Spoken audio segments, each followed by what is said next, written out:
got some big gym TV, having the hottest artists out the city. Like, can't find, like, running back, hottest bitches out the city. Don't do that. On Gym TV. Man, shout out Gym TV. Y'all know. Man, come on now. Gym TV dropping the hottest gym with the motherfuckers.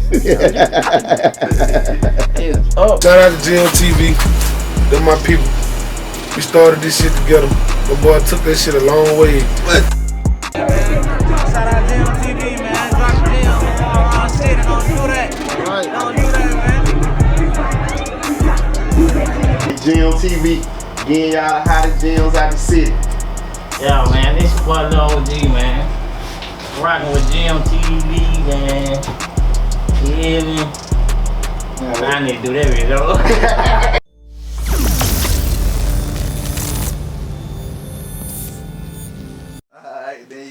Then you go talk about like your college career, so you end up going to Alabama.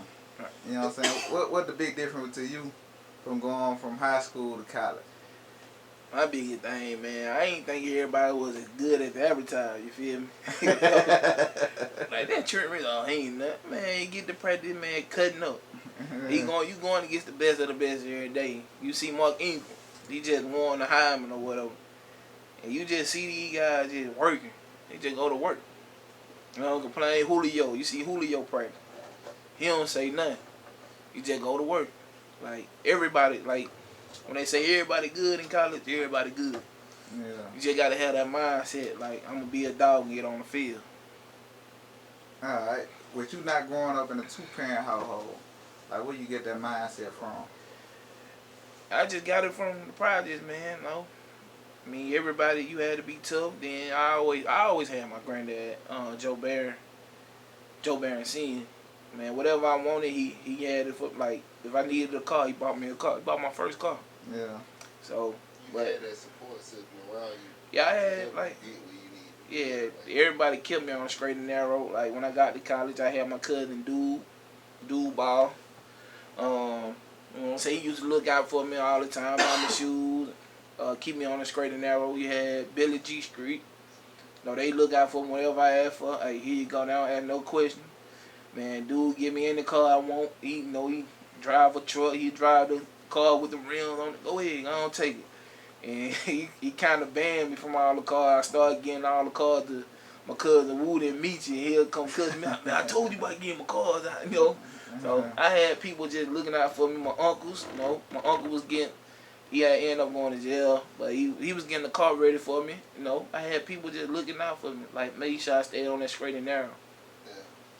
And that's big to have a big support system like that. Alright, so we got Alabama, and they push out a lot of good players, you know what I'm saying? Like, how you think, in your eyes, how they able to push out them good players like that? Man, Coach Saban is a great recruiter, man, you know. He wants the best of the best on his team. I mean, it might sound weird, like, he get the best of the best, but the best of the best don't always make it. You got to have some type of dog or some type of mentality about you. Because the stuff that we go through up there, man, you got to be mentally tough, man. Like, all the running, all the conditioning and lifting weights and going against good on good every day, you got to be ready for it. It's a mindset, bro. Alright, when you got to Alabama, you know what I'm saying, you start off at running back or fullback? Man, actually, I went there to be a running back. Yeah. They ended up moving me to defense. They put me in linebacker. That year, Mark, Trent, Eddie, all of them ended up getting hurt. So they moved me back to running back. They was even trying to try me at safety. So, you know what I'm saying? Like, they were trying everything, you know what I'm saying? So, I was willing to do it, and they just seen that I was a dog. Like, I could do whatever they wanted me to do, but they needed me to go back to the running back room. Alright, with you being still a dog, I ain't taking the dog from you. Somebody hit you hard. What the hard to lick you like, dang, you know what I'm saying? Man, and you got up there.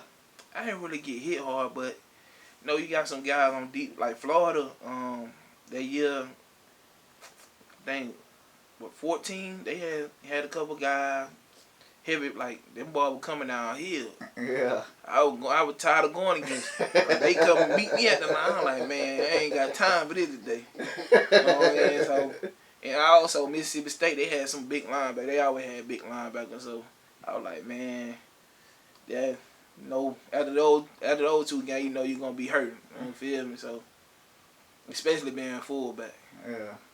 You had to take pride in blocking like that. Oh yeah, you gotta take pride in it, man. If you ain't, your mind can't be halfway in it. Yeah. Your mind halfway in it, you ain't gonna be worth nothing. Yeah, you talk about that. So, you know what I'm saying? Like, mentally, like, how you kept your body, like, prepared, you know what I'm saying, to keep battling in that SEC? I've been saying, the only thing I did, man, is just, I trained my butt off with Coach Vince every year. Like, every time I came home for the summer, I was at Coach Vince McClellan. And just working my butt off. Like, doing whatever I need to do to stay in shape, and he gonna work you to death. Like, he one that make you throw up. You know what I'm saying? Every time you finish the workout, make you land, everybody land on the floor, breathing hard. You know you can work your butt out with him. Right, hold on, Rick. Not to get off track. Because he came in a weird time where it was natural talent. Like, DeMarcus Russell had natural talent. You know what I'm saying? And then now how you saying you had to work out extra. You know what I'm saying? Like, where you got that from? Like, that mentality to do that extra workouts. Because did you do it at Vibe? I ain't really do extra workout. I mean, it ain't like today. Like, kids just sitting in the house playing video games. You know, back in the project, like I said, in the project, we always had something to do. In football, baseball, all that was part of our everyday life. Like, and I learned to work hard, just like wanting to be better than everybody. Like, I used to go out, play one-on-one, have somebody be the designated quarterback. Like, it was just in me. Like, football was in me. Like, but I'm talking about that extra workout, like, you knowing to go to Vince to get that extra training. You just if you want to be the best, man, you got to put in the work. So hard work. Yeah, you gotta put in that work. Like, you gotta be built different. You gotta want it. Like, you gotta. It's like kind of like Michael Jordan. You gotta do stuff when nobody's watching. Yeah. If you don't do the little thing when nobody's watching, I mean, what you doing it for? That same year. I mean, what year you got that knee injury? That was 2012. 2012. I hurt my knee against Western Kentucky. I wasn't even supposed to be in the game. It just some fluke shit, you know. Yeah. Like, I'm in there, you know what I'm saying, just blocking. You just, like, dude trying to tackle AJ.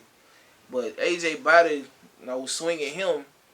And soon he's swinging him, that boy, his whole body just hit my knee and my junk just bent the whole opposite way. And everything tore up in it except my ACL. Everything tore. Like, calf muscle, hamstring, PCL, MCL, meniscus, everything. It tore everything. You still made it to the league. Right. But like I said, I had that strong support system, man. Like, my cousin dude would call me all the time. My mom would call me all the time. Be like, man, if you want to quit, you know, we still gonna rock with you no matter what. Yeah. But you need to just push through. You'll make it through. You'll be alright. You just don't try. And with them just pushing me and telling me to keep going, like, everybody, like Billy, Wood, everybody, they just behind me. Like, we used to have the whole hood up in Tuscaloosa, man. Like, we got a dorm room. You got people, you walking up, you wake up in the morning, you stepping over people to get to the refrigerator. The whole hood up and down. Trying to guard in on, bro. You feel me? How the rehab was with that, you know what I'm saying? Man, it was hell, bro. Like, when it comes to bending your knee, they have to bend your knee for you.